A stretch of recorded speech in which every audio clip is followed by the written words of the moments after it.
Mình thực sự thích một đoạn trích này của bác Haruki Murakami trong cuốn Kafka bên bờ biển, đó là: và khi cơn bão qua đi, bạn sẽ không nhớ là bạn đã vượt qua như thế nào, bạn xoay sở để tồn tại được ra sao.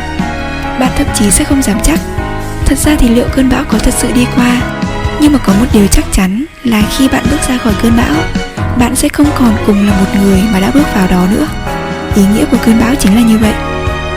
Thực ra là mỗi chúng mình ấy, ai cũng có cơn bão của riêng mình. Người thì lớn, người thì nhỏ. Trong cơn bão đó, chúng mình đã mất mát, tổn thương và vỡ vụn đến nhường nào. Sẽ có lúc mình không tin là bản thân mình có thể vượt qua khỏi cơn bão đó.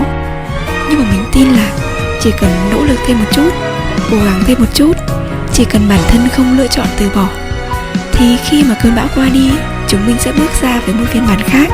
Phiên bản đó là mình tự tin hơn, mạnh mẽ hơn và trưởng thành hơn. Phiên bản đó chắc chắn là phiên bản mà mình hạnh phúc nhất.